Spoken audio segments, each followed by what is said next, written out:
particles to the largest galaxies. Hello, my name is Rod Kowicki. I'm an author. I write about physics. In this video, I want to talk a little bit about relativity. Now, relativity seems to be the leading theory in physics. It has a speed of light constant or speed limit that physics abides by. But I did some more research and I discovered that the space field, that dark matter we see in the sky, is a low density field. Um, Einstein's ideas on space is that there's a surface to space. In other words, it's divided by the surface. The surface is a line. Underneath that surface is the universe uh, from its early times, um, like a uh, a glass you fill up with water. That water, it has a surface. He illustrates this as space. At the bottom of space, we go back in time to the Big Bang. We got molten matter at the bottom that is cooling off. And over time, it broke up and it floated to the top. Now, planets and stars, as well as galaxies, are positive energy. That means they have mass, they are heavy. And according to him, they orbit and accelerate in their rotations on the surface. I think it's three-dimensional. I think we're inside it, and there's no real surface. It's like a big ocean, and we're like midway, and there's no surface. Now you can look at this in the Hubble theory, uh, inflating balloon, where it puts a force on dark matter, which is space. And this sphere, this Hubble sphere, is expanding. It's getting bigger and bigger and at a constant velocity. Now, he measured that as a velocity greater than light, even though it's only 43 miles a second. It's pushing galaxies apart. Again, I go back to this low density space that is pushing galaxies apart. But the problem I have with that is they say it's low density. Low density means that we're talking about very light elements. Um, we're talking about like steam, air, feather, a feather, and this low density field is holding these planets and stars from falling. They're low density. Um, I have a problem with that. If they're low density and the planets are really heavy, it would seem even in Einstein's idea about the the universe being a glass filled with water with the surface, they would fall because they're heavy. That's physics. So I tried to examine this, and I came up with this idea from negative matter and the Alpha warp drive. It's exotic matter. He uses it as a bubble to get a 0 point energy atmosphere where he can travel to the speed of light, or actually faster than the speed of light. But when I discovered, I did this reading about low density. Um, I started thinking the planets are positively charged. Now they are in motion. I think that they are in motion due to the expanse, the Hubble expanse, which is putting pressure on dark space at a constant rate faster than light. Now 43 miles a second isn't very, very fast. But if you think of if it's pushing galaxies apart, make them separate at a constant velocity, that's a lot of energy. This is where I'm putting it. It's a lot of energy. In fact, it's 450,000 miles a second squared. And that's how you get the energy, is the square. Like the energy for light is 186,000 miles c squared. It's not the velocity, it's the energy. That's E equals mc squared. Now, we have positive planetary bodies, galaxies, and they go down to planets and stars. And the planets, stars, and solar systems are inside the physical material area of the galaxy. They're inside. Interstellar space is the division between galaxies, or space inside uh, a galaxy are the planets, the stars, and those systems. Now, in the there's something called the Casimir effect.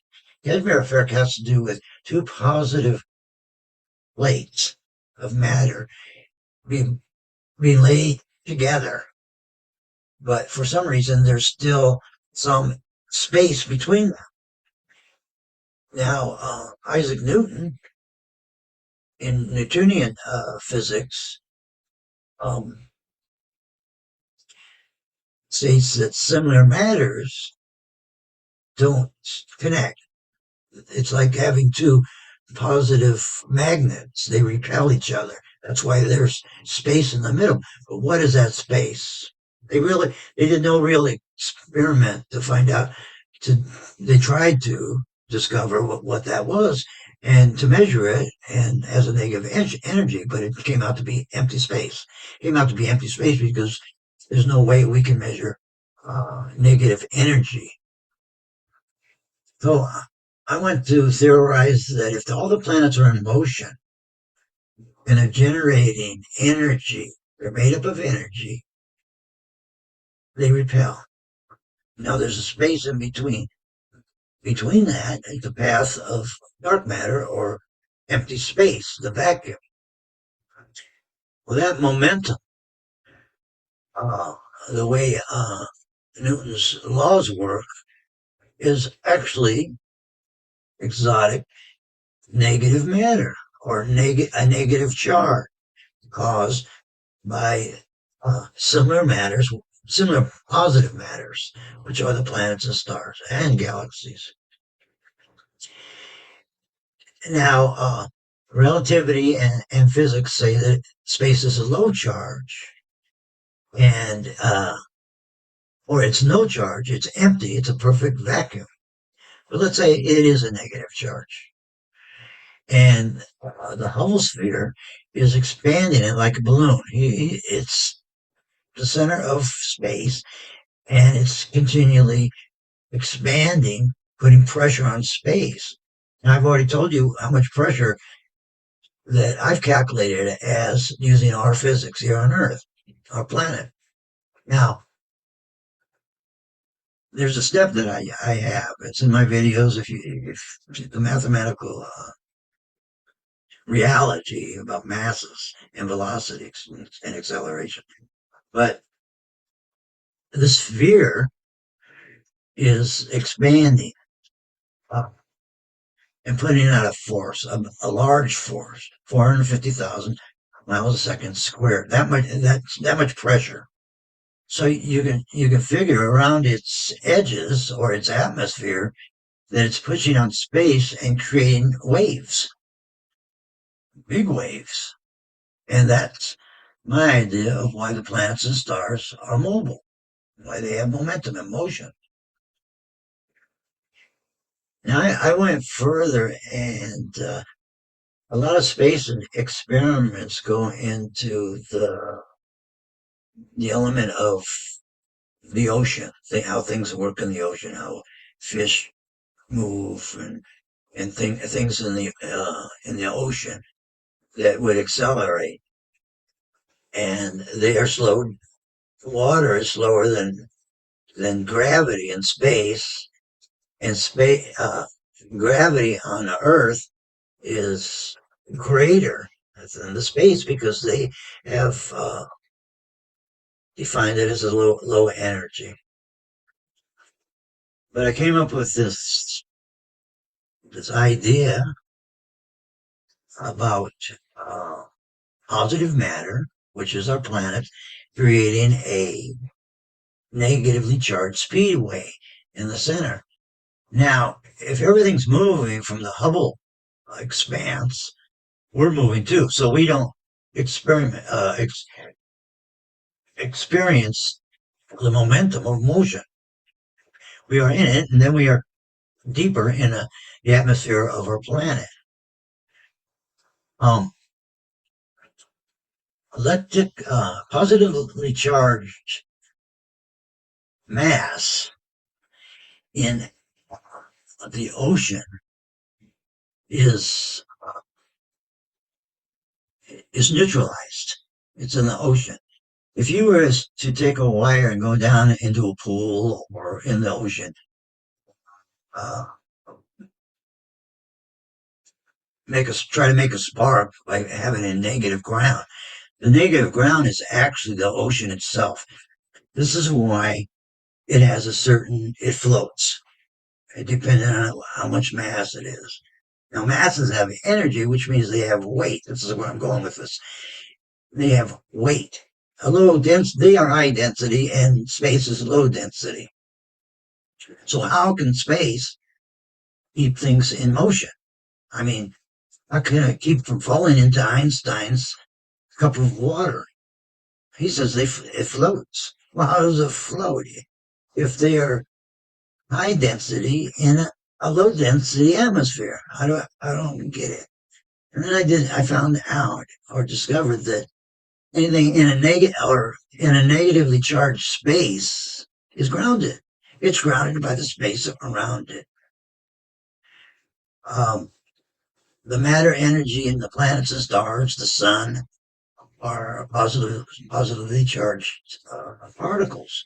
Mass that is in Einstein's theory is converted into mass. So it puts out energy, a lot of energy. But where's that energy go? It goes into the space vacuum.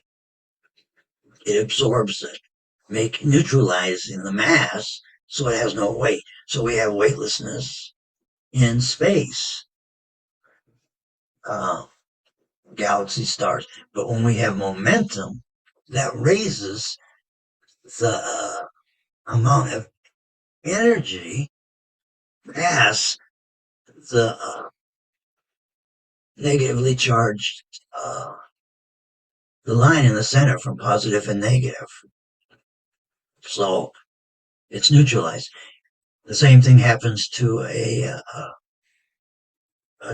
some solid in the ocean. It could sit midfield if it has the right mass. It's the right weight. It'll sink only, let's say, halfway. It won't go to the bottom. Why? Because it's neutralized. If if that same object, whatever it is, some kind of ball, was to be on the surface of the planet, and a force was put behind it, and then the force was stopped, it would fall to the ground. It falls.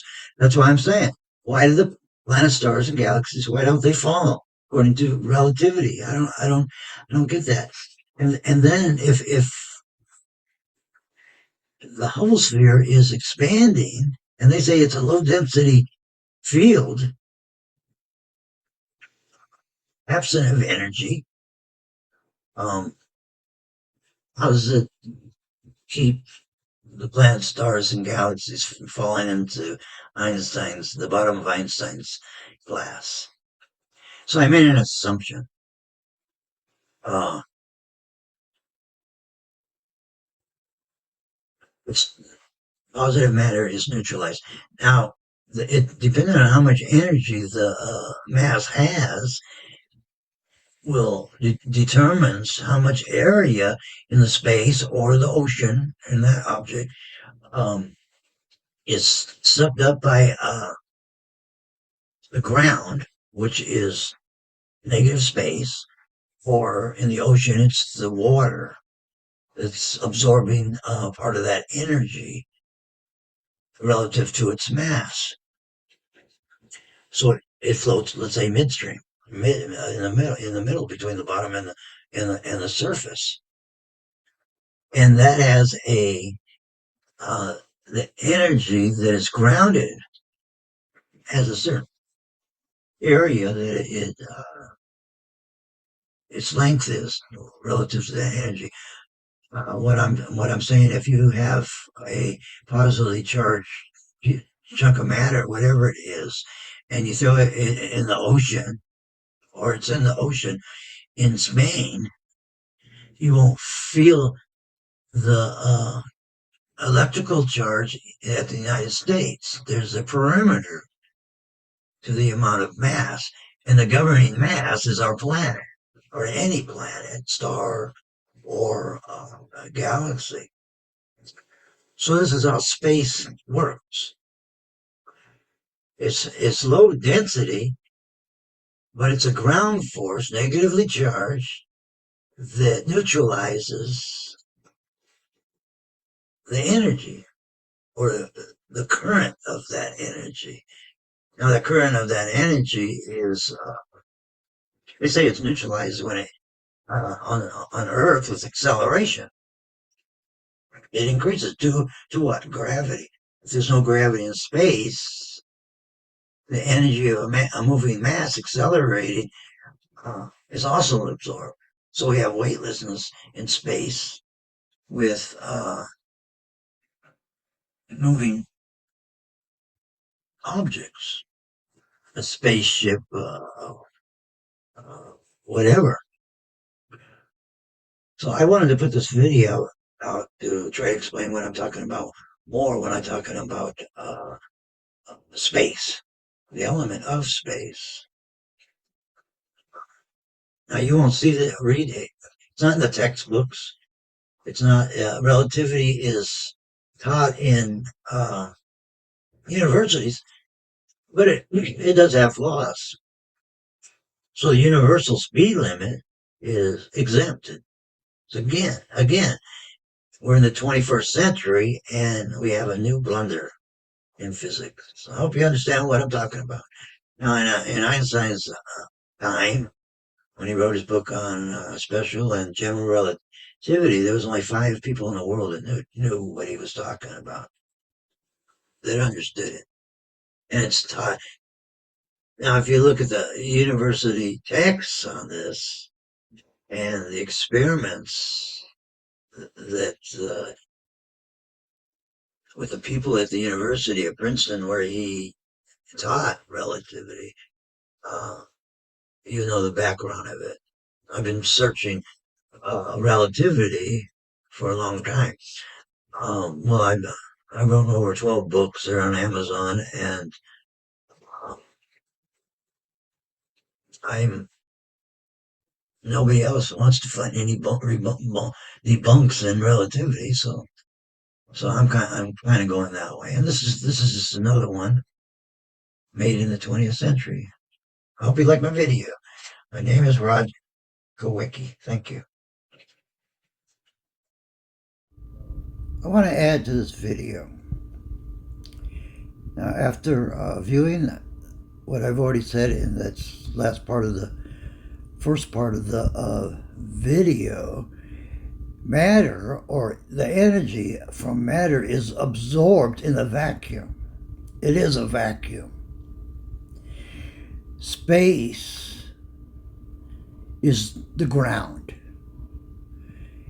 And the Hubble sphere absorbs this energy, and it's the same energy in all the planets, stars, and galaxies, and it's what makes it expand, makes it get bigger. Important technology and physics. My name is Rod Kowicki. Thank you.